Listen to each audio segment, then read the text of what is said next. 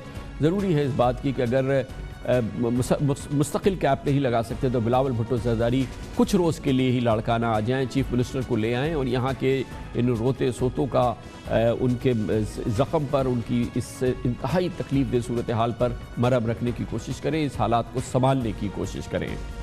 Commercial break, اس کے بعد ذکر کریں گے وزیر اعظم عمران خان نے کہا کہ اب وہ ایک انویسٹیگیٹو کمیشن بنائیں گے، آل پاورڈ انویسٹیگیٹو کمیشن، جس کا آج انہوں نے اعلان بھی کیا. کل انہوں نے اعلان کیا تھا، آج اس کی تشکیل بھی دی ہے. اس کا مقصد یہ ہوگا کہ سن 2008 سے 2018 تک پاکستان نے جو تقریباً 24,000 ارب کے قرضے حاصل کیے وہ کہاں خرچ ہوئے، کیسے خرچ ہوئے، اور اس کے لیے انہوں نے ٹیم بنائی ہے. اس میں انٹیلیجنس ایجنسیز تو رکھی ہیں، مگر اس قسم کے معاملات کی جو تحقیقات کرنے کا بنیادی جو فورم ہوتا ہے، یعنی آڈیٹرز یا فورنسک آڈیٹرز، اس کا اس میں کہیں ذکر نہیں تھا. اس کی بات کرتے ہیں چھوٹے سے وقفے کے بعد.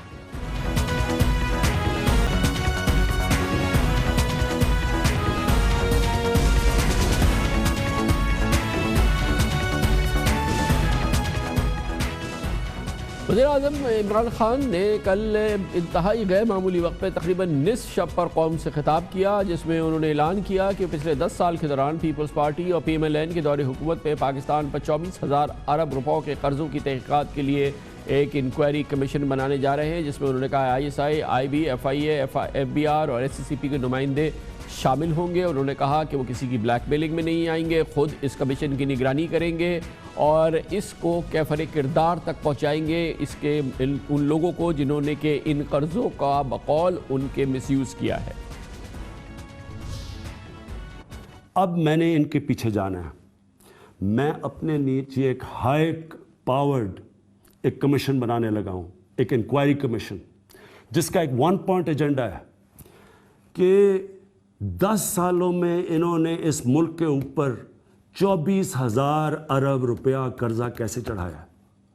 جو اقتدار میں ہوں گے یہ میری کمیشن ان کو پوری طرح انویسٹیگیٹ کرے گی، رپورٹ بنائے گی. اس لیے بنائے گی کہ کسی کی بھی آگے سے جرت نہ ہو کہ اس ملک کے اوپر اس طرح اس کی تباہی کرے جو یہ کر کے گئے ہیں. یہ ہائی پارٹ کمیشن کے اندر ایف آئی اے ہوگی، آئی بی ہوگی، آئی ایس آئی ہوگی، ایف بی آر ہوگی، ایس سی سی پی ہوگی. سارے وہ گورنمنٹ کے ادارے ہوں گے جو کہ یہ انویسٹیگیٹ کریں گے کہ انہوں نے اس ملک کو اس دلدل میں کیسے پھنسایا ہے جس سے ہم نکال رہے ہیں اس ملک کو. کل نصف شب کے خطاب کے بعد آج وزیر اعظم عمران خان کی زیر صدارت انکوائری کمیشن سے متعلق ایک مشاورتی اجلاس بھی ہوا، جس میں ان کی لیگل ٹیم شامل رہی ہے اور جس میں طے کیا گیا کہ اس کمیشن کو سن 2017 کے کمیشن انکوائری ایکٹ کے تحت قائم کیا جائے گا اور اس میں آڈیٹر جنرل کے افسران بھی شامل ہوں گے. کمیشن جائزہ لے گا کہ 2008 سے 2018 تک قرضوں میں 24,000 ارب روپے کا اضافہ کیوں اور کیسے ہوا. کمیشن اس بات کا بھی جائزہ لے گا کہ پچھلے 10 سال میں پاکستان میں کوئی میگا منصوبہ شروع نہ ہونے کے باوجود اتنے قرضے کیوں لیے گئے. کمیشن قومی خزانے خرچ کرنے والی تمام وزارتوں، ڈویژنز اور متعلقہ وزیروں کی جانچ پڑتال بھی کرے گا اور دیکھے گا کہ کہاں کہاں فنڈ کا استعمال ہوا. انکوائری کمیشن ذاتی مفاد کے لیے قومی خزانے کے غلط استعمال کی تحقیقات کرے گا اور رقم کی واپسی کا بھی انتظام کرے گا. یہ بہت ایمبیشس منصوبہ ہے وزیر اعظم عمران خان کا، اس کی امپورٹنس پر اور اس کی لیگل ویلیو پر، اور کیا یہ واقعی ایک بھرپور کمیشن ہے جو کہ اس کے جو اغراض و مقاصد ہیں وہ پورے کر سکے گا. اس پر بات کرتے ہیں. ہمارے ساتھ سابق وزیر قانون اور ممتاز قانون دان جناب علی ظفر موجود ہیں. بہت بہت شکریہ علی ظفر صاحب، آپ نے ہمیں جوائن کیا ہے. یہ کمیشن کا اعلان تو ہوا ہے آج، اس میں ہمیں بتایا گیا ہے کہ اس میں باقاعدہ جب یہ بات آج پریس ریلیز میں سامنے آئی ہے کہ اس میں آئی ایس آئی ہوگی، اس میں ایم آئی ہوگی، اس میں آئی بی ہوگی، ایف آئی اے ہوگی، ایس سی سی پی وغیرہ ہوں گی اور ایف آئی اے وغیرہ ہوں گی. مگر اس میں جب یہ آپ ایک فائنینشیل آڈٹ کر رہے ہیں، ایک پراپر فائنینشیل میٹر ہے جس میں آپ نے دیکھنا یہ ہے کہ 24,000 ارب روپوں کا کیا کیا گیا، تو یہ پیورلی ایک فائنینشیل معاملہ ہے. اور اس کے لیے تو مرکزی اس کی جو امبریلا ہوتی وہ تو ایک آڈٹ فرم ہوتی ایک فورینزک آڈیٹرز ہوتے جو کہ اس کو دیکھتے، اور اس کے لیے چاہے وہ انٹرنیشنل آڈیٹرز آپ لیتے، کیونکہ یہ کام تو آڈیٹرز کا ہے بنیادی طور پہ کہ وہ بتائیں گے کہ یہ کدھر یہ پیسہ خرچ ہوا، صحیح ہوا، نہیں ہوا، اور یہ آڈٹ کرنے کی ضرورت ہے. لیکن یہ کل پرائم منسٹر کی تقریر میں بھی کوئی ذکر نہیں تھا، اور آج بھی اس میں انٹیلیجنس ایجنسیز کا ذکر ہے مگر فورینزک آڈیٹرز کا ذکر نہیں ہے. جی اسی لیے بالکل آپ درست فرما رہے ہیں. یہ آئی تھنک میرا اپنا خیال ہے کہ آگے جا کے یہ جب ایکسپینڈ کی جائے گی کمیشن، جب یہ اس کی تشکیل ہوگی تو تب آڈیٹرز بھی اس میں ضرور شامل کیے جائیں گے، کیونکہ آپ کی بالکل درست بات ہے کہ یہ ایک کرائم کی انویسٹیگیشن نہیں، یہ تو ایک فیکٹ فائنڈنگ ہے کہ قرضے کیوں لیے گئے. اس میں بہت سارے وجوہات ہوتے ہیں، ایکسپرٹ اوپینینز ہوتی ہیں، اور آپ کو دیکھنا ہوتا ہے کہ وہ کہاں استعمال ہوا، کس نے استعمال کیا، کیوں لیا گیا، اور اس کو لینے کی آگے جا کے ضرورت پڑے گی نہیں پڑے گی، کیا حکومت کو، آنے والی حکومت کو کیا کرنا چاہیے اس کے کہ کل کو ہمیں یہ ضرورت نہ پڑے. یہ ساری ریکمنڈیشنز ایکسپرٹس دے سکتے ہیں. اگر آپ مجھے بھی بٹھا دیں گے اس کمیشن میں تو میرا خیال ہے میں اس میں کوئی زیادہ کنٹریبیوشن نہیں کر سکوں گا. یہ ریلیونٹ لوگوں کے اوپر ہی اس کی جو تشکیل ہے وہ ہونی چاہیے، کیونکہ یہ کرمنل انویسٹیگیشن تو نہیں ہے، یہ تو پروفیشنل فائنینشیل انویسٹیگیشن ہے، اور یہ کچھ نہیں ہے، تو یہ صرف آڈٹ ہے. کیونکہ فنڈز کا مس یوز، فنڈز کا اسپیسیفک یوز نہیں ہونا، فنڈز کا پراپر اس کی بک کیپنگ نہ ہونا اور اس کا پراپر ریکارڈ ہونا، یہ پیورلی آڈیٹرز کا کام ہے. یہ کہ اس میں یہ ایکسپرٹس یہ کام کر سکتے ہیں، پرہیپس انٹیلیجنس ایجنسیز کا تو یہ کام نہیں ہے. جی مجھے کامران صاحب یقین ہے کہ کل کو جا کے جب بیٹھیں گے سارے اور ایک کمیشن کا تشکیل دیں گے اور اس کے ممبرانز کے بارے میں غور و فکر کیا جائے گا تو اس میں ضرور آڈیٹرز بھی آئیں گے، اکانومسٹ بھی آئیں گے، ایکسپرٹس بھی آئیں گے، کیونکہ ورنہ یہ خالی ISI یا کسی اور کرائم انویسٹیگیٹنگ ایجنسی جو ہے ان کا یہ ایکسپرٹیز نہیں ہوگی اکیلے.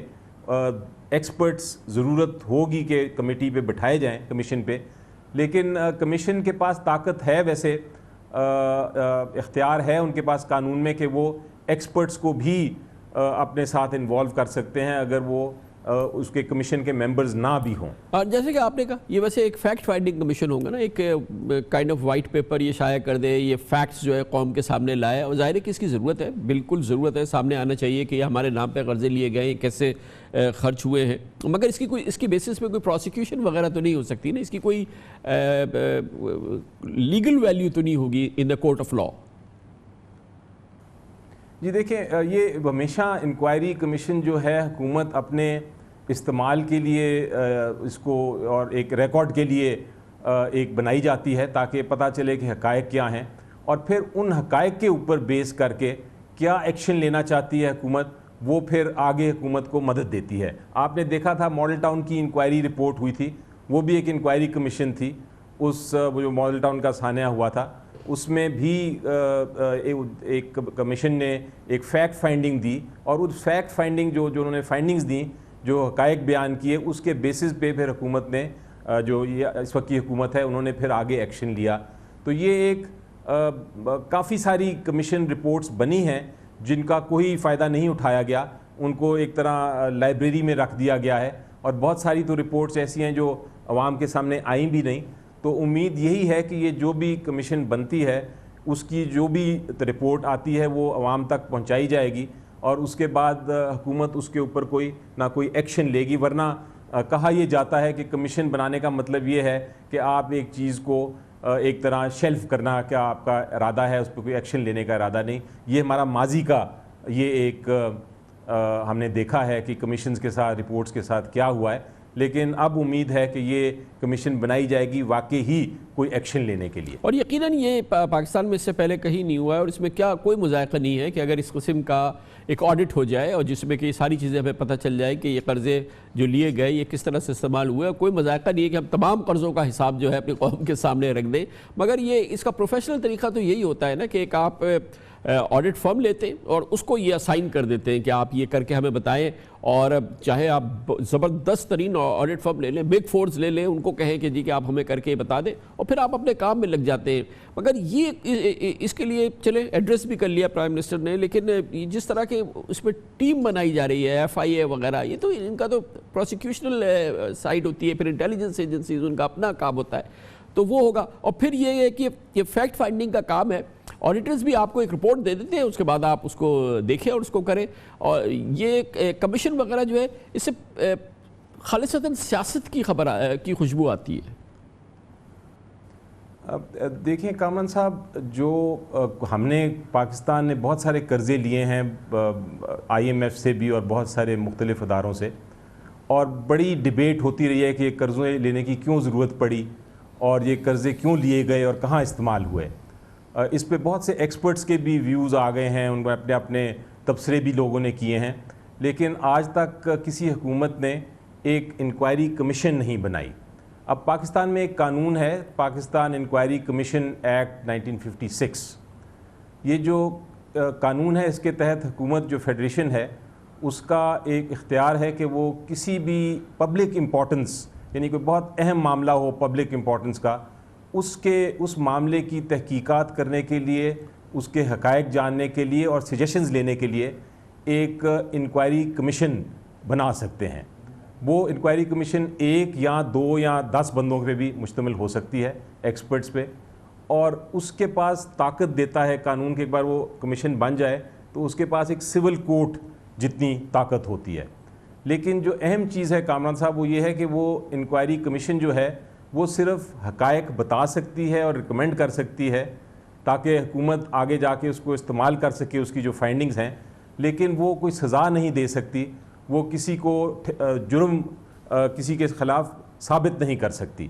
وہ صرف ایک فیکٹ فائنڈ کرتی ہے اور حکومت کو کہتی ہے یہ ہماری رپورٹ ہے, یہ ہماری سجیشنز ہیں, یہ آپ دیں. تو عمران خان صاحب کا یہ جو کل کہنا تھا بیان کہ میں کمیشن بناؤں گا, یہ بڑی اچھی بات ہے کہ ایک حکومت کی ایک فائنل ایک وائٹ پیپر نکل آئے ایک کمیشن کے ذریعے.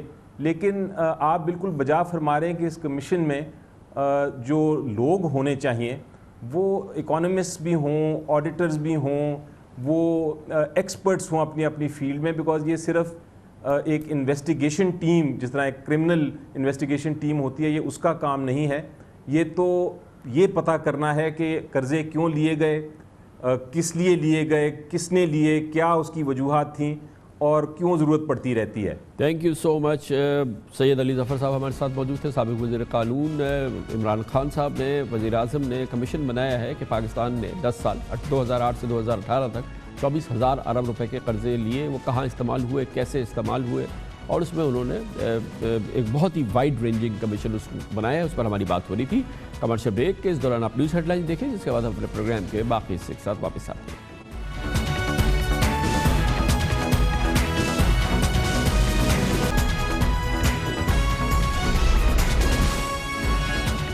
آپ دیکھ رہے ہیں خبروں, تبصروں اور تجزیات پر مبنی پاکستان کا سب سے معتبر نیوز شو دنیا, کامران خان کے ساتھ. وفاقی بجٹ پاکستان کی تاریخ کے سب سے مشکل وفاقی بجٹ کے آنے کے 24 گھنٹے کے بعد اب جو اس سے گرد اٹھی تھی وہ کچھ سیٹل ہو رہی ہے, جو کچھ غبار تھا وہ کچھ سیٹل ہو رہا ہے. بجٹ کی حقیقی تصویر سامنے آ رہی ہے. یہ بات واضح ہے کہ یقیناً اس بجٹ کے نتیجے میں جو کہ پاکستان کی لاغر معیشت کو سنبھالا دینے کے لیے لگتا ہے کہ سامنے لایا گیا ہے. پاکستان اور IMF کے درمیان جو سمجھوتا ہو رہا ہے اس کے جو مندرجات ہیں اس کو سنبھالنے کے لیے لایا گیا ہے. اس میں تو کوئی شک نہیں ہے کہ اس سے ٹیکسز لگائے گئے ہیں, ٹیکسز میں اضافہ ہوگا, یعنی کہ مہنگائی میں اضافہ ہوگا, اور ہر پاکستانی اس مہنگائی کے اضافے کے درد کو محسوس کرے گا. جتنا غریب ہوگا اس کو اتنا زیادہ درد ہوگا, اور اس میں کوئی دوسری بات نہیں ہے کہ بہت ہی سخت زمانہ جو ہے وہ سامنے آئے گا.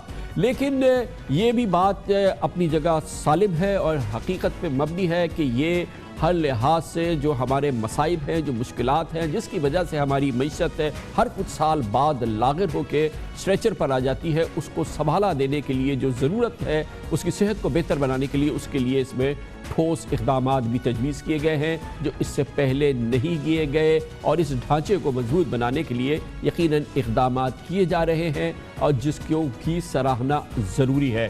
اسی حوالے سے ہم یہ کہہ سکتے ہیں کہ شاید پہلی بار پاکستان میں گو کہ اس سلسلے میں بہت کوششیں ہوئی ہیں، لیکن ٹھوس، معنی خیز، میننگ فل کوشش ہو رہی ہے کہ معیشت کو دستاویزی بنایا جائے، اور معیشت کا وہ حصہ جو غیر دستاویزی ہے، انڈاکیومنٹڈ ہے، جس میں کہ رقوم کا حکومت کو کوئی فائدہ نہیں ہوتا، ان کی ٹرانزیکشنز کا ڈائریکٹلی کوئی فائدہ نہیں ہوتا، اور وہ پاکستان کی انڈاکیومنٹڈ اکانومی ہوتی ہے، اس کو ڈاکیومنٹ کرنے کی جانب اس میں بہت مواقع موجود ہیں، اور یقیناً اس سلسلے میں سب سے زیادہ قابل ذکر ڈیولپمنٹ اس ماحول میں ہوگی۔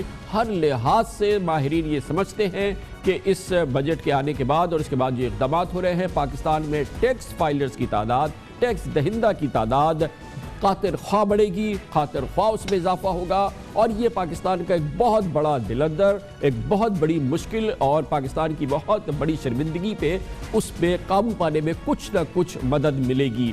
اسی صورتحال کے نتیجے میں ایک اور بہت بڑی جو پازیٹیو ڈیولپمنٹ ہے اس بجٹ کے نتیجے میں، جو ٹھوس قدم کی اٹھایا گیا ہے، اور اس میں وہ سب سے بڑا قدم یہ ہے کہ بیٹھے بٹھائے منافع کمانے کے عمل کو اس بجٹ میں رد کرنے کی کوشش کی گئی ہے، اس پر زک لگائی گئی ہے، اور ہر لحاظ سے اس کو ڈسکریج کرنے کی کوشش کی گئی ہے کہ اگر آپ کے پاس کیپٹل ہے، پیسہ ہے، تو گھر بیٹھے آپ آسانی سے سودی منافع یا ویسے منافع کمائیں۔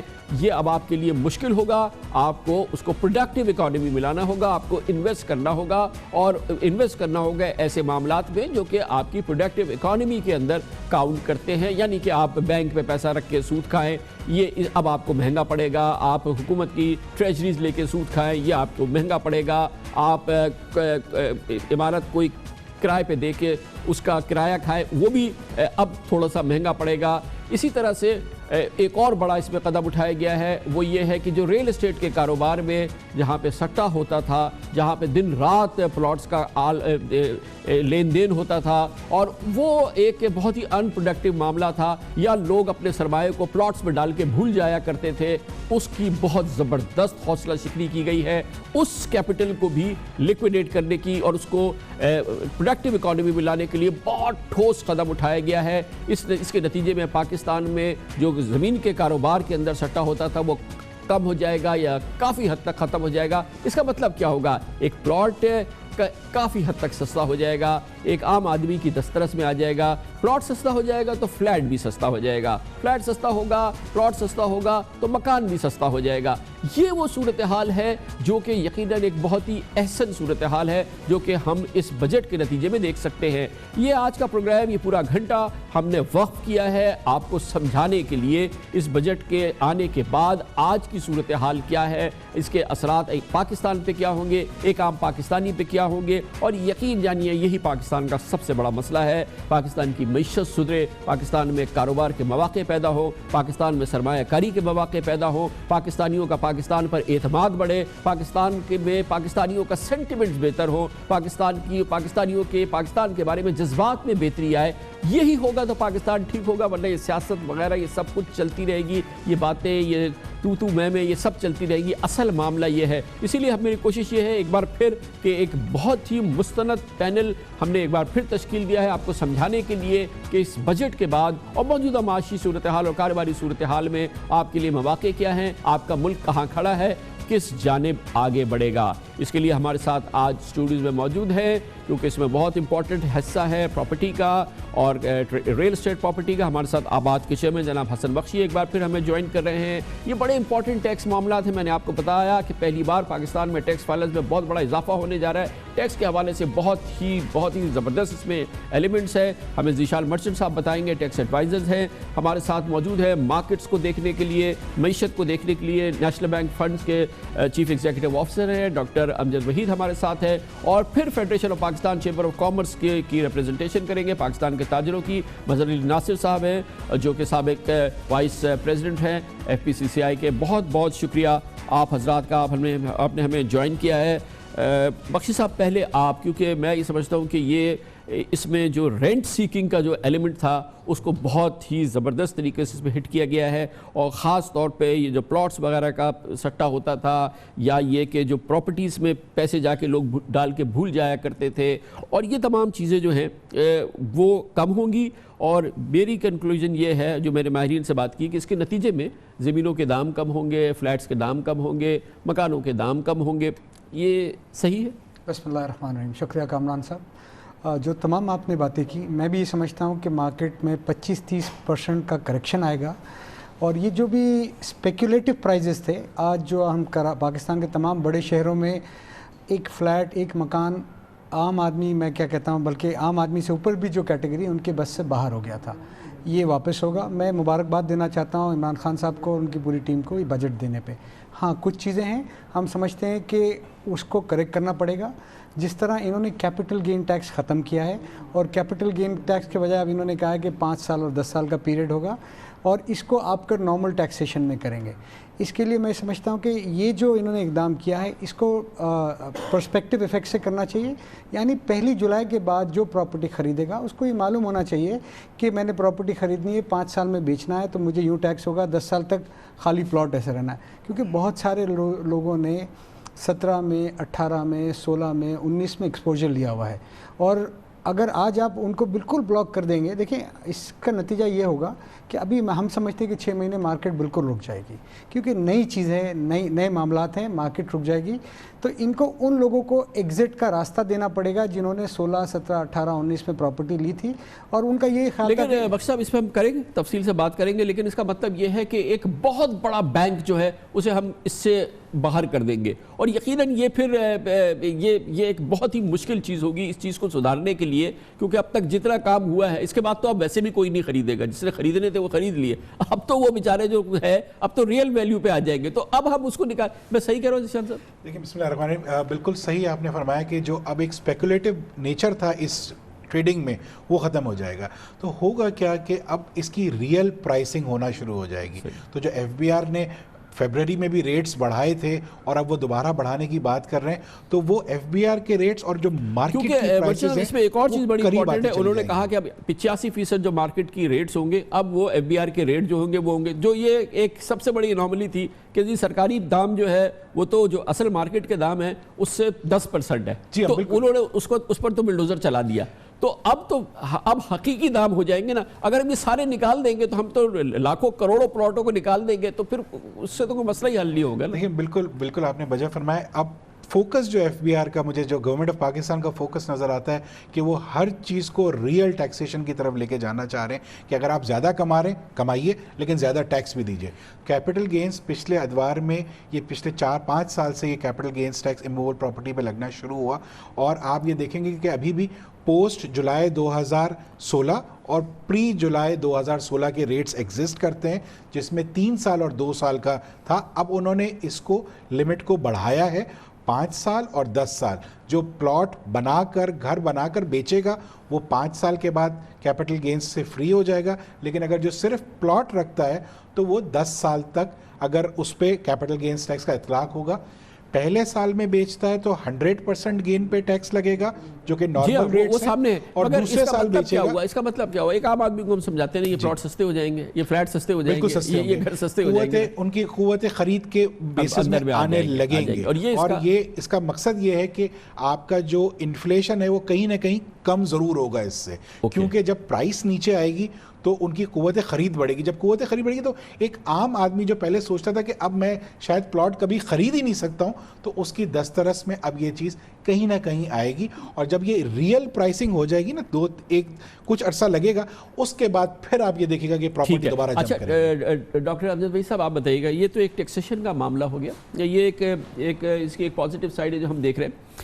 لیکن یہ ہم نے دیکھا ہے کہ اس میں جو پاکستان کی معیشت کے مسائل ہیں اس کو ٹیکسیشن سے حل کرنے کی کوشش کی گئی ہے. میں نے اس میں دیکھا ہے کہ پرائیویٹائزیشن کی کوئی بڑی بات نہیں ہے، اور کوئی دوسرے فورن انویسٹر کو مجھے بتایا گیا ہے کہ کوئی ہم نے ایڈڈ کوئی ہم نے اس کو کنسیشن نہیں دیا ہے, فورن انویسٹمنٹ کے لیے کوئی کنسیشن نہیں ہے, ہمارے روپی جو ہے اس کی ڈیپریسیشن ہوتی ہے, فورن انویسٹر کے لیے کوئی ہیجنگ کا انتظام نہیں ہے. آپ بتائیے کہ اس میں جو تشنگی ہے وہ کہاں پہ محسوس ہوتی ہے؟ دیکھیں فورن جب کرنسی کی ایک فیئر ویلیویشن آ جائے گی, جو کہ جس طرف ہم جا رہے ہیں, تو ایک اس کی فارورڈ مارکیٹ خود بخود ڈیولپ ہونے لگ جاتی ہے کہ کس پرائس پہ.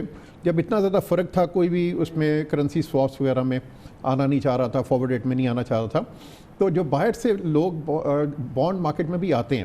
ایک ریزن پاکستانی بانڈ مارکیٹ میں باہر سے پیسہ نہیں آیا کیونکہ ان کو ہیج نہیں ملتا. لیکن ہم بہت ٹیکنیکل ہو رہے ہیں ڈاکٹر صاحب. مجھے یہ بتائیے کہ جو میں تشنگی محسوس کر رہا ہوں کہ صرف ٹیکسیشن سے مسئلے کا حل ہم ڈھونڈنے کی کوشش کر رہے ہیں, دوسرے اقدامات جو ہیں وہ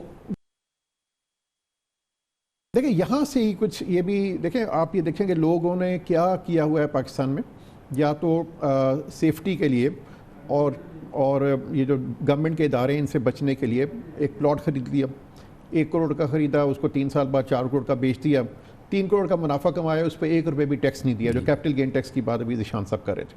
تو سب سے پہلے تو وہ ایک سیفٹی کی طرف چلے گئے. دوسرا, بینک میں پیسہ رکھ دیا. اب ایک کاروباری آدمی جو خطرے بھی لیتا ہے, 25 ڈپارٹمنٹ سے ڈیل کرتا ہے اور رسک بھی لیتا ہے, اور اس 35% یا 30% کا ٹیکس بھی دیتا ہے, اور یہاں پہ بیسیکلی ایک پیسے کسی نے بینک میں رکھ دیا اور اس پہ 10% دے دیا اور فل اینڈ فائنل ہے, تو کبھی ٹیکس والے سے اس کا واسطہ بھی نہیں پڑے گا.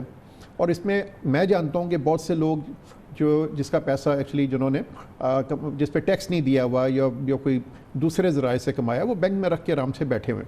اب وہ پاسبل نہیں, ٹھیک ہے. تو یہ پیسہ جو ایک طرح نان پروڈکٹیو سیکٹرز میں ہے, جو نیشنل سیونگ اسکیمز میں پڑا ہوا ہے, جو بینکوں میں پڑا ہوا ہے, اب تھوڑا لوگوں میں انسینٹیو ہوگا کہ اس کو ہم کاروبار کی طرف لے کے جائیں. یہ یقیناً یہ ہے, لیکن یہ مجھے بتائیے کہ جیسے کہ میں نے اس میں دیکھا کہ پرائیویٹائزیشن کے 2 ایلیمنٹس انہوں نے بتائے. ایک تو یہ کہ ہم 2 اپنے پاور پلانٹس ہم وہ کریں گے, $2 بلین اس میں آئیں گے, اور ہم اپنے ٹیلی کام لائسنسز ہمیں آکشن کرنے ہیں 5G وغیرہ, تو اس میں انہوں نے ایسٹیمیٹ کیا کہ $3 بلین ہمیں اس میں آئیں گے. اس کا مطلب ہے پاکستان کو اس وقت پرائیویٹائزیشن کی ضرورت نہیں ہے.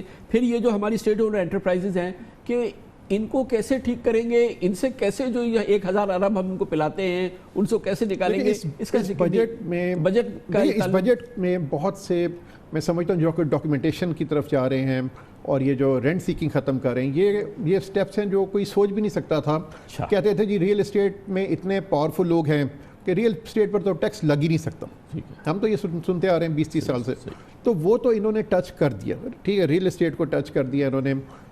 جو رینٹ سیکنگ بینکس میں یا NSS میں وہاں پہ ٹیکس کو بڑھا دیا. مگر ابھی ایک تو میں ایگریکلچر کی پہلے بات کروں, ابھی آلدو پروونشل سبجیکٹ ہے ایگریکلچر کا. میں نے ان سے پوچھا, انہوں نے کہا جی کہ ہم اس میں کر رہے ہیں, ہم نے آڑتی پہ کمیشن جو ہے وہ 100% بڑھا دیا ہے, جو مڈل مین ہوتا ہے اس میں, اور وہ ایک ایلیمنٹ ہوتا ہے. میں سمجھتا ہوں دیکھیں all sources of income should be tax. وہ ایگریکلچر سے آڑتی ہو یا ایک زمیندار ہے یا ایک سیلریڈ کلاس ہے جہاں پہ اب ٹیکس 35% تک چلا گیا ہے. یہ آپ ڈفرینسیشن جب تک کریں گے تو یہ تو میں سمجھتا ہوں انفیئر ہے کہ ایک آدمی 35% ٹیکس دے رہا ہے, دوسرا ٹوٹلی ٹیکس نیٹ سے باہر ہے, کیونکہ وہ ایگریکلچر, حالانکہ ابھی جو ریٹ ملتے ہیں ایگریکلچر میں وہ انٹرنیشنل ریٹ ہے. ہم جس پرائس پہ ہمارا ایک عام آدمی گندم خرید رہا ہے, کچھ خرید رہا ہے, وہ تو وہی ریٹ ہے جس پہ امریکہ میں وہ خرید رہا ہے. تو جب ریٹ بھی آپ کو انٹرنیشنل مل رہے ہیں, باقی فیسلٹیز بھی ہیں, تو پھر آپ ٹیکس نیٹ میں کیوں نہیں. لیکن دیکھیں نا ناصر صاحب, یہ بتائیے گا, جیسے کہ کہا ڈاکٹر عبد الوحید نے کہ دیکھیں جی کہ وہ انکم ہے ان کی, وہ ٹیکس نہیں ہے ایگریکلچر.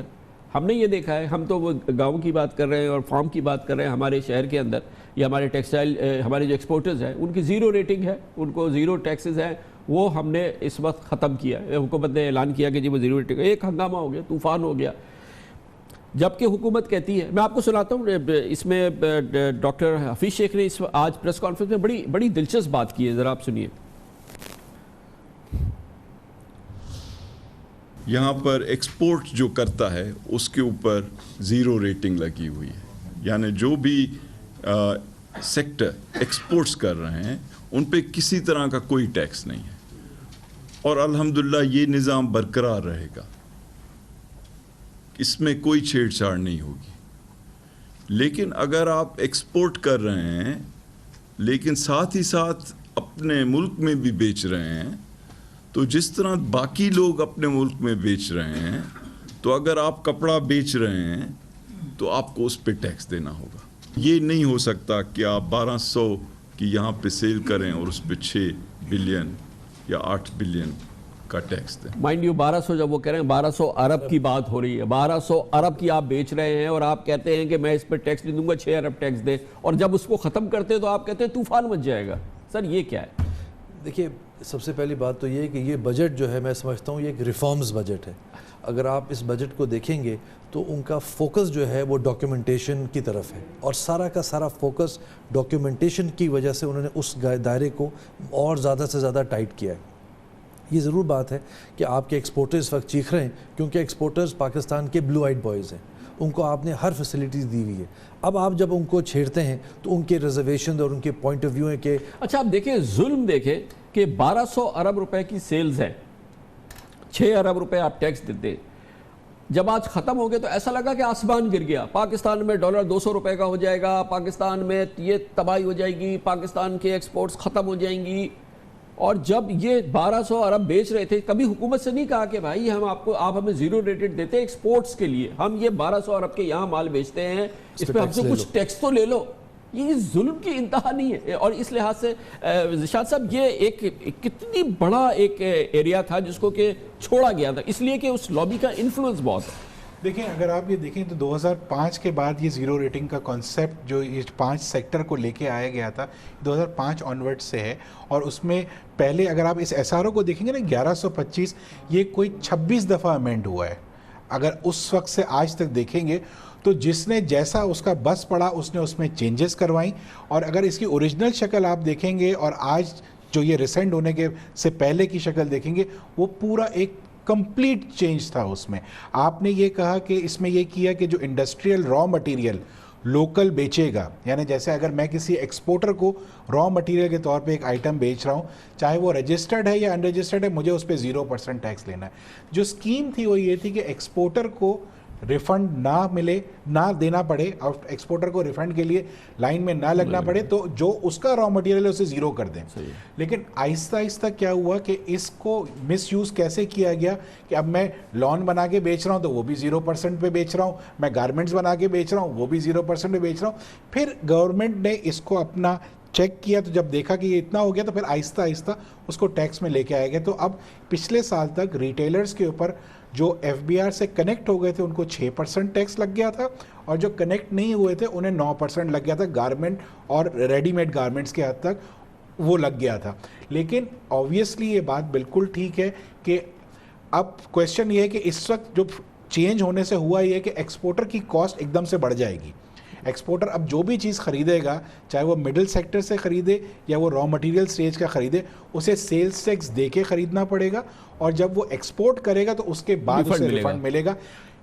حوصلہ شکنی ہوگی ان لوگوں کی کہ جو بیچ میں ان رجسٹرڈ سیکٹر بہت سارا آ گیا تھا.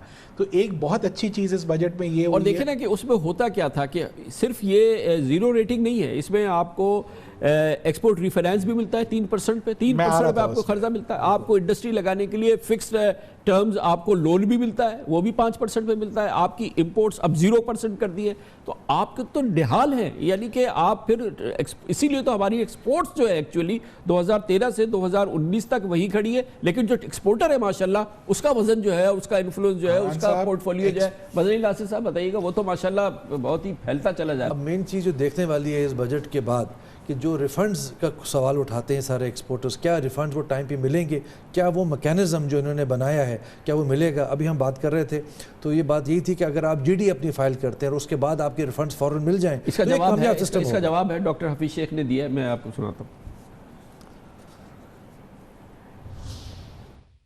اب ایک جو تنقید بھی آ رہی ہے کہ جس میں کہیں ریفنڈز کا جو سلسلہ ہے وہ اس میں دقت نہ ہو, تو میں یہاں پہ ایکسیپٹ کر رہا ہوں کہ ہمارا جو ریفنڈز کا سلسلہ ہے اس میں بہت بہتری کی گنجائش ہے.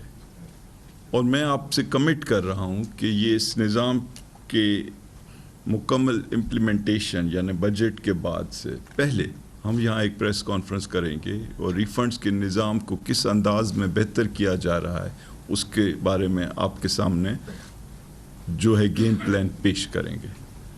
اور ہم کوشش کریں گے کہ بنگلہ دیش اور چائنا کا جو ماڈل ہے ریفنڈز کا اس کو اڈاپٹ کیا جائے اور یہ بینکس کے تھرو کیا جائے, اور جو وقت لگتا ہے اس کو بھی کم کیا جائے. تو بہت ہی انٹرسٹنگ ڈسکشن ہے. ہمارا بہترین پینل موجود ہے. بجٹ آپ کو سمجھانے کی کوشش کر رہے ہیں اور اس کے کانسیکوینسز اور اس سے آپ کو فائدہ کیا ہوگا, آپ کو نقصانات کیا ہوں گے, یہ سب کچھ سمجھاتے ہیں. چھوٹے سے وقفے کے بعد واپس آئیں گے.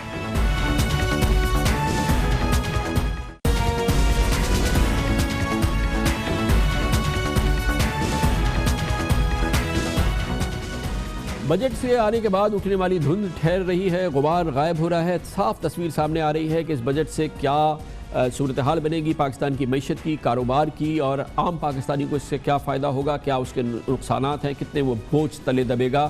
ان تمام امور بات کرنے کے لیے ہمارے پاس ایک ایکسلنٹ پینل موجود ہے. ہمارے ساتھ آباد کے چیئرمین جناب حسن بخشی ہیں, پاکستان کے نامور ٹیکس ایکسپرٹ جناب ذیشان مرچنٹ ہیں, نیشنل بینک پاکستان کے فنڈز کے chief executive officer doctor Amjad Waheed, اور former V P federation of Pakistan chamber of commerce Mazhar Ali Nasir sahib موجود ہے. بخشی صاحب, آپ بتائیے گا کہ ہمیں پتہ ہے کہ اس کا سب سے بڑی جو ہم اس میں ریفارمز یا حالات میں بہتری دیکھیں گے وہ ہے property sector, real estate sector, اور اس کے اندر یہ یقیناً یہ ایک بہت ہی ریگولیٹ ہونے والا ہے, اس میں سے اسپیکولیشن کا ایلیمنٹ جانے والا ہے. لیکن آبویسلی یہ پاکستان کے لیے اب بھی گیم چینجر جو ہے وہ پراپرٹی سیکٹر ہے. یہ گورنمنٹ سمجھتی ہے کیونکہ اس کے ساتھ 50 انڈسٹریز چلتی ہیں, ہر پاکستانی کو فلیٹ چاہیے, گھر چاہیے, تو بے پناہ ڈیمانڈ ہے, بے پناہ اس کام میں ابھی اٹریکشن موجود ہے, بلکہ بہت سب سے زیادہ اٹریکشن ہے.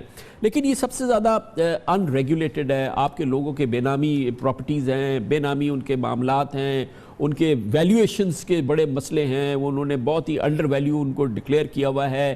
اب یہ تو اپ سائڈ ڈاؤن کرنے آیا ہے یہ بجٹ, یہ ساری چیزیں جو سامنے ہیں. کتنے آپ لوگ پریپیئرڈ ہیں اس صورتحال کے لیے؟ دیکھیے کامران صاحب, بجٹ تو آیا کل, پر 15 دن پہلے ہم نے فائنانس منسٹر کو پروپوزل دیا جہاں ہم نے کہا کہ والنٹرلی ہم 100% کنٹریبیوشن پہلے سال اور ایوری کنزیکٹیو ایئر 50% بڑھانے کے لیے تیار ہیں ٹیکس میں.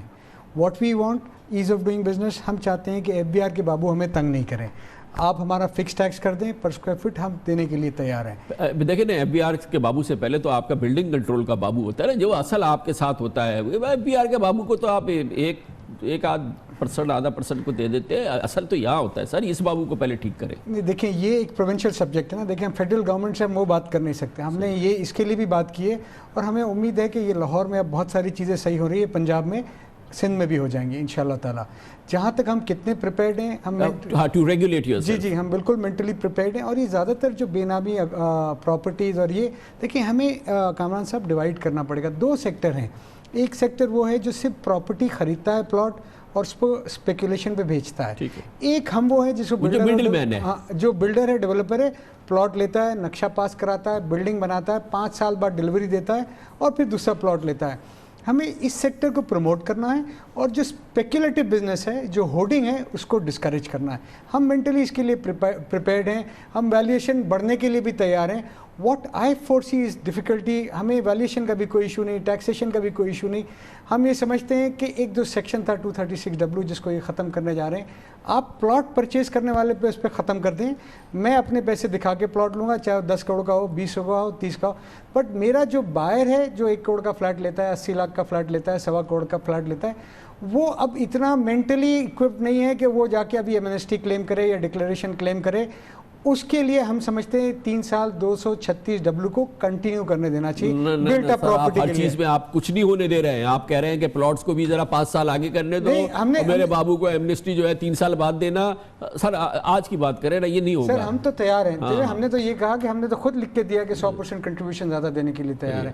اور ہم سمجھتے ہیں اتنی بڑی ڈیمانڈ ہے, تھوڑے دن سلیکنیس آئے گی, پر middle class housing, affordable housing اب انشاءاللہ بھرپور کام ہوگا.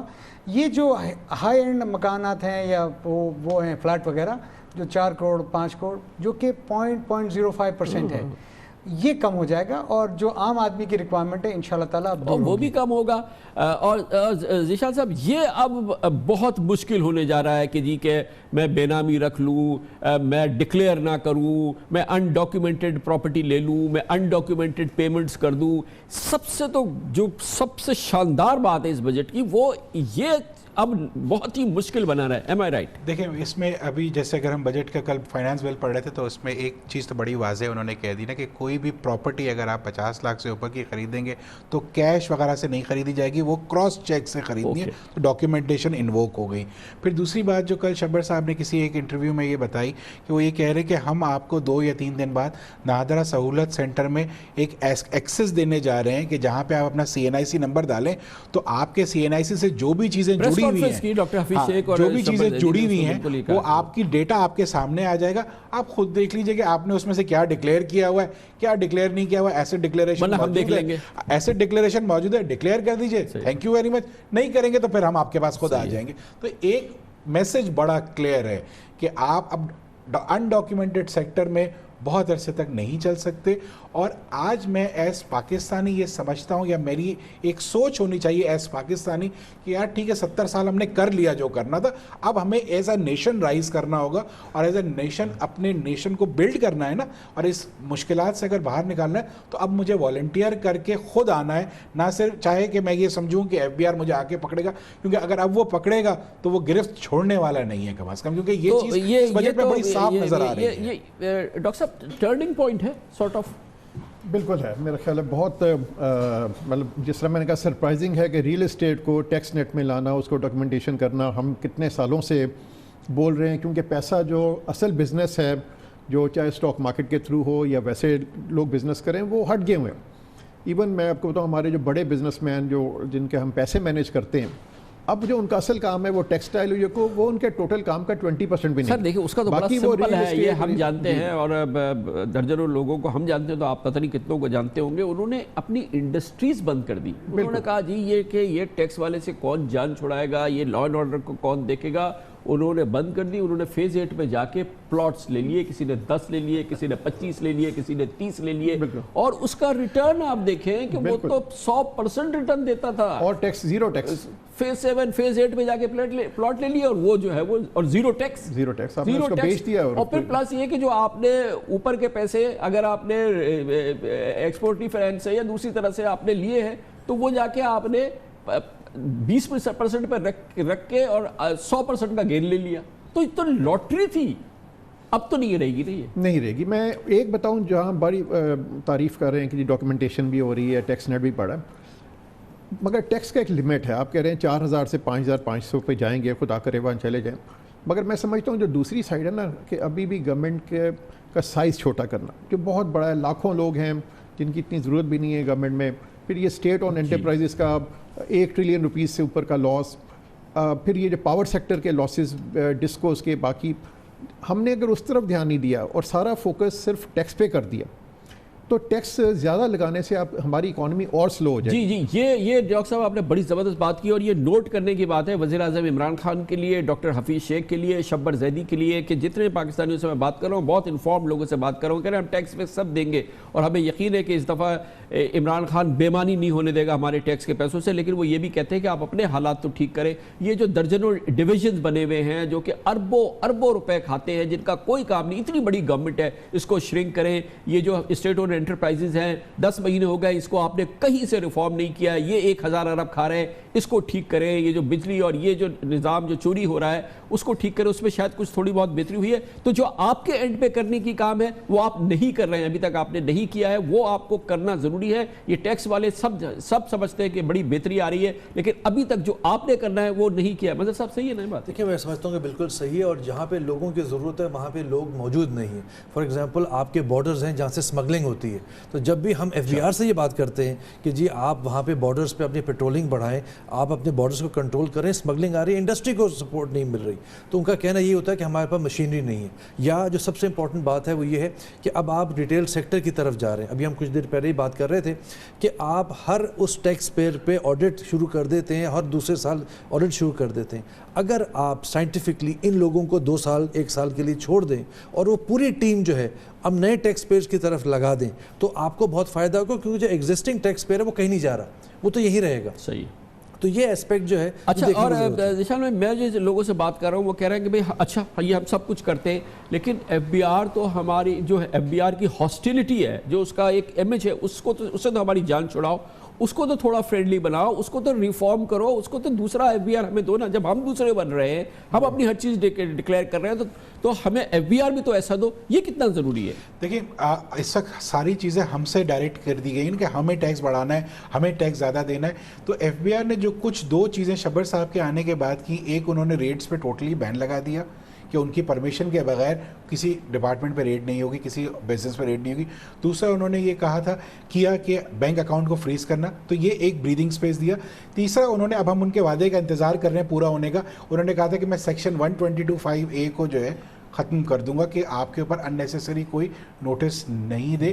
تو یہ کچھ ایسی چیزیں ہیں کہ جب یہ بدلنا شروع ہوں گی تو آٹومیٹک چینج آنا FBR میں بھی شروع ہو جائے گا. اس وقت جو ایک اور بہت بڑی چیز جو کل میں نے انہی کی کانفرنس میں سنی, جو انہوں نے بتایا, اور یہ صحیح ہے کہ اب ٹیکس کلیکٹر سے بھی جو ہے سوال کیا جائے گا کہ تم نے یہ اگر ٹیکس ڈیمانڈ غلط لگائی ہے تو تمہارا بھی اکاؤنٹیبلٹی ہوگا. یہ ایک بہت پازیٹیو سٹیپ ہے.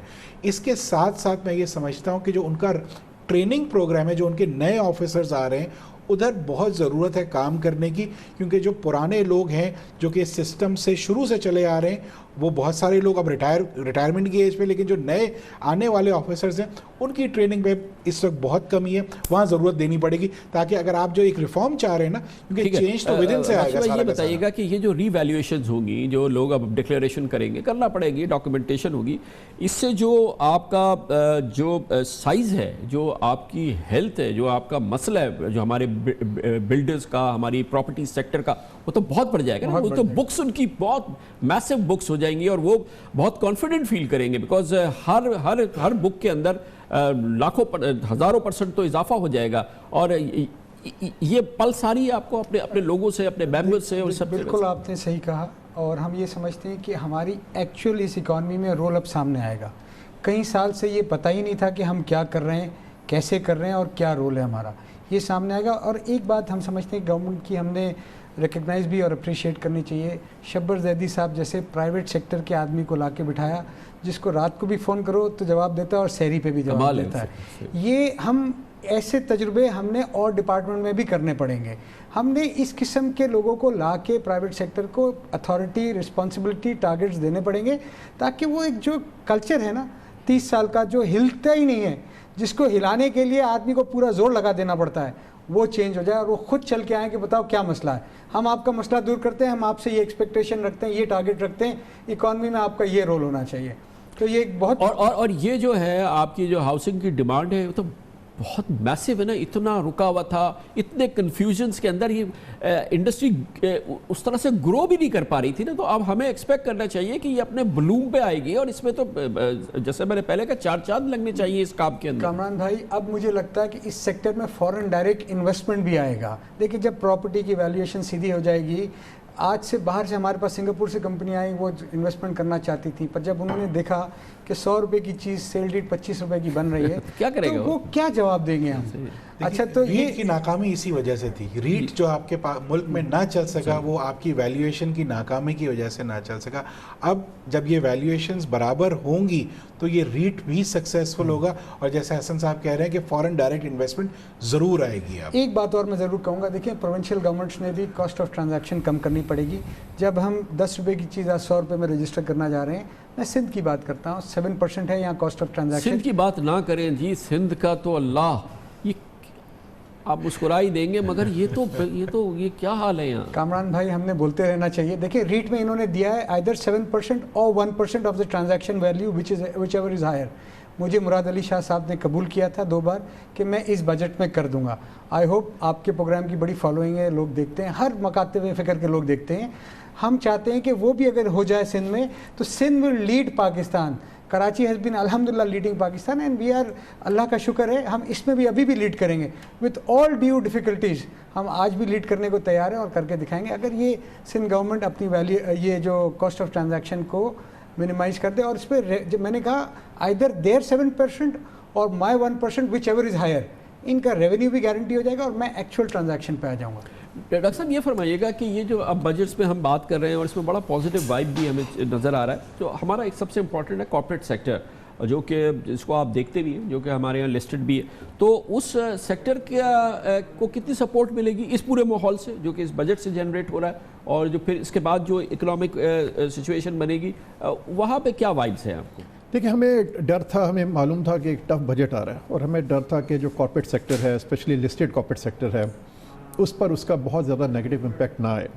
مگر ایک خوشائن بات یہ ہے کہ ہم نے جب انالیسس کیا ہے ہر سیکٹر کا, تو منیمل امپیکٹ آ رہا ہے. جو بھی سیکٹر ہو, سیمنٹ ہو, کچھ ہو, بہت کوئی ڈراسٹک نیگیٹو امپیکٹ نہیں ہے. اور ابھی بھی ہم پروجیکٹ کر رہے ہیں کہ اگلے ایک سال میں کارپوریٹ ارننگز تقریباً 12% سے گرو کریں گی, اور پیسہ فردر جو ابھی کچھ زیادہ لاک ان رہا ہے ریئل اسٹیٹ میں یا بینکوں میں یا نیشنل سیونگ اسکیمز میں, وہ اب تھوڑا اسٹاک مارکیٹ کی طرف آئے گا, کیونکہ وہاں پہ ٹیکس وغیرہ بڑھ گیا. اسٹاک مارکیٹ کی طرف تو آئے گا, لیکن ہمارے یہاں انڈسٹری میں کتنا پوٹینشیل ہے, ہمارے یہاں ایس ایم ایز میں کتنا پوٹینشیل ہے, یہ جو انلیش ہوگا, یہ ان لاک ہوگا, یہ لیکوڈیٹی یہ آ سکتی ہے؟ دیکھیے یہ آ سکتی ہے. اس کے لیے گورنمنٹ نے اس بجٹ کے اندر ساری چیزوں پہ کام کیا ہے. جو ایک چیز میں سمجھتا ہوں جس کے اندر انہوں نے بہت زیادہ ایفرٹ نہیں کیا ہے, وہ ہے کاسٹ آف ڈوئنگ بزنس. آپ نے سیلز ٹیکس کی طرف, آپ نے ریفارمز کی طرف تو آئے ہیں, لیکن جب تک کاسٹ آف ڈوئنگ بزنس آپ کی کم نہیں ہوگی. فار ایگزامپل, ایک بہت پرانی مانگ ہے کہ جی آئی ڈی سی کو ختم کر دیا جائے, گیس انفراسٹرکچر ڈیولپمنٹ سیس. اس کا تعلق گورنمنٹ سے ہوتا ہے, گورنمنٹ کی ڈیولپمنٹ سے ہوتا ہے, انڈسٹری سے نہیں ہوتا. تو اگر آپ اپنی گیس کی جی آئی ڈی سی ختم کرتے ہیں, آپ کاسٹ آف ڈوئنگ بزنس کو بہتر کرتے ہیں, تو کوئی ایسا بزنس مین نہیں ہے جو امپورٹ سبسٹیوشن کے بزنس کو کمپیٹ نہ کر سکے, یا کوئی ایسا ایکسپورٹر نہیں ہے جس کی خواہش نہ ہو کہ میں اور ایکسپورٹ کر سکوں. تو اس وقت جو مین کام ایک رہ گیا جو ہم سمجھتے ہیں, وہ یہ ہے کہ کاسٹ آف ڈوئنگ بزنس کو آسان اور سستا کیا جائے, تاکہ پاکستان میں ہر آدمی انڈسٹری اور ایکسپورٹ کی طرف جائے. جی ایک وقفہ لیتے ہیں اور آپ کو سمجھانے کی کوشش کر رہے ہیں. سیاست کی تو میں تو ہوتی رہے گی, اس سے کوئی فائدہ نہیں ہوگا. یہ اکانومی کی بات ہے, یہ بزنس کی بات ہے, یہ انویسٹمنٹ کی بات ہے. اس کے کیا اثرات ہوں گے اور کیا اس وقت پاکستان میں انفولڈ ہو رہا ہے, جیسے کہ آپ دیکھ رہے ہیں بہت امپورٹنٹ چینجز ہیں جو پاکستان میں دیکھنے میں آ رہی ہیں. اس کو ہم فردر ایکسپلین کرتے ہیں, چھوٹے سے وقفے کے بعد واپس آئیں گے.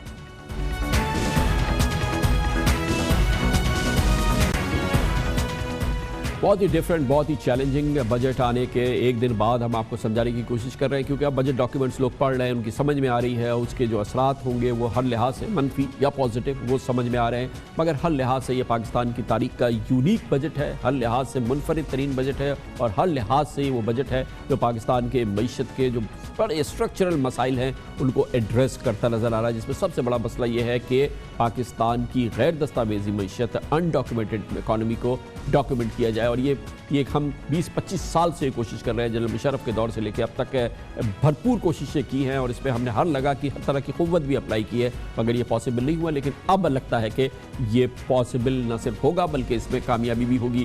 میں صحیح کہہ رہا ہوں ذیشان بھائی کہ لگ رہا ہے آپ کو؟ جی بالکل لگ رہا ہے. دیکھیں اس میں جو 2-3 چیزیں بہت ڈپارچر ہیں پچھلے اس میں, کہ انہوں نے سٹریس کیا ہے کہ اب سی این آئی سی کے بغیر بزنس نہیں ہو سکے گا.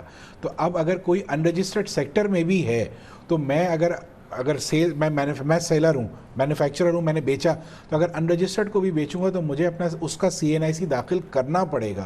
تو جب میں اس کا سی این آئی سی داخل کروں گا تو اس کا ڈیٹا بیس تو بننا شروع ہو گیا ہے. تو جب ڈیٹا بیس بنے گا تو پھر ایف بی آر کے پاس ٹولز میکینزم موجود ہے کہ وہ اس کو نوٹس دے کر اس سے انفورس کرائے. اور جبکہ اس بجٹ میں ایک چیز اور بھی بہت اچھی ہے کہ جو نان فائلر ہے اس کا ٹیکس ڈبل کر دیا ہے. نان فائلر کی ٹرم کو انہوں نے کہا کہ نان فائلر تو رہے گا ہی نہیں, جیسی اس کی کوئی چیز بھی ٹرانزیکشن سامنے آئے گی ڈبل ٹیکس اس پہ فورن ٹیکس پہ لگ جائے گا, اور اسے کہے گا لاؤ بھی ایکسپلین کرو. اب اس کے لیے اس کو اس ٹیکس سے بچنے کے لیے ریٹرن فائل کرنا ہوگا. اور اسی طرح سے آپ دیکھیں گے تو اے ٹی ایل کے سٹیٹس کو بھی انہوں نے چینج کیا ہے کہ اگر آج آپ ریٹرن فائل کر دیں گے تو آپ ایکٹیو ٹیکس پیئر میں آ جائیں گے, وہ جو دگنا ٹیکس ہے پھر وہ ٹیکس نہیں کٹے گا. تو انسینٹیوائز بھی کیا ہے کہ آپ ایک طریقے سے ریٹرن فائل کر کے ایکٹیو ٹیکس پیئر بن جائیں, پورے سال تک نان فائلر نہیں رہیں گے, نان ایکٹیو ٹیکس پیئر نہیں رہیں گے, ایکٹیو ٹیکس پیئر بن جائیں گے. اور اگر نہیں بنتے ایکٹیو ٹیکس پیئر تو دگنا ٹیکس دیجئے جناب. اور وہ تمام لوگ بخشی بھائی, جو لوگ آپ کے کسی بھی ڈائریکٹ انڈائریکٹ اس ٹریڈ سے, ریل اسٹیٹ سے, پراپرٹی سے منسلک ہے, اب ممکن نہیں ہے نا اس کے لیے کہ وہ نان فائلر ہو, وہ ریٹرن نہ فائل کرتا ہو اور وہ ایک ایکٹیو بزنس بھی کرتا ہو. یہ نہیں, یہ بالکل صحیح بات ہے, بالکل ممکن نہیں ہے, اور ایکول اپارچونیٹیز آف بزنس ملے گی. دیکھیے ٹیکس بھی کلیکٹ ہوگا, سب بہتر ہوگا. اور میں سمجھتا ہوں ہم as an businessman, as an اس ملک کے رہنے والے, ہمیں اب اس کے مقابلے کے لیے تیار رہنا چاہیے. ہم جہاں وار آف ٹیرر میں روز شہادتوں کو دیکھتے ہیں پھر بھی صبح کھڑے ہوتے ہیں, تو یہ ایک فائنینشیل ایک مشکل وقت ہے. ہم سب مل کے کھڑے رہیں گے تو میں سمجھتا ہوں یہ وقت بھی نکل جائے گا اور پاکستان بہتر وقت دیکھے گا. ٹیکس ہم نے کنٹریبیوٹ کرنا, یہ آج ہم نے سب نے یہ سمجھنا پڑے گا انکلوڈنگ ہماری انڈسٹری کی, جتنا جو ٹیکس زیادہ کنٹریبیوٹ کرے گا اس کی زیادہ عزت ہوگی. آج سے پہلے معاف کرنا ایسا تھا کہ جتنا جو کم دیتا تھا اس کو زیادہ ہوشیار سمجھا جاتا. اس سینیریو میں ہمیں ابھی تک تو کوئی بڑی سگنیفیکنٹ کامیابی بھی نہیں ہے, لیکن جو ایسٹ ڈیکلیریشن اسکیم ہے اس میں کچھ ہم امپیٹس دیکھیں گے کوئی؟ دیکھیں میں آپ کو بتاؤں, کل پرسوں سے بہت زبردست اس میں چینج آیا ہے جب سے عمران خان صاحب نے 2 دفعہ نیشنل ٹیلی ویژن پہ بھی آ کے کہہ دیا. اس میں ایک بڑا ہمارے پاس اتنے کالز آنا شروع ہو گئے کہ بھائی یہ اس کو کس طریقے سے ہم کر سکتے ہیں. صرف جو ایک ہمیں ایسا لگ رہا ہے کہ جو ہم پریشان ہوں گے کیونکہ کٹ آف ڈیٹ اس کی 30 جون وہ بہت کم رہ گئی ہے اور رسپانس ایک دم سے بہت آ گیا ہے. آج بھی ایک میٹنگ میں FBR میں یہ چیز ڈسکس ہوئی ہے کہ رسپانس اب آ رہا ہے, تو اس کے ساتھ اس کی ٹائمنگ کو چیک کرنا پڑے گا کیونکہ ڈکلیریشن تو 30 جون تک فی الحال فائل کرنا لازمی ہے, لیکن کوئریز اتنی ہے کہ ہم ہیومنلی اس کو نہیں کر پائیں گے.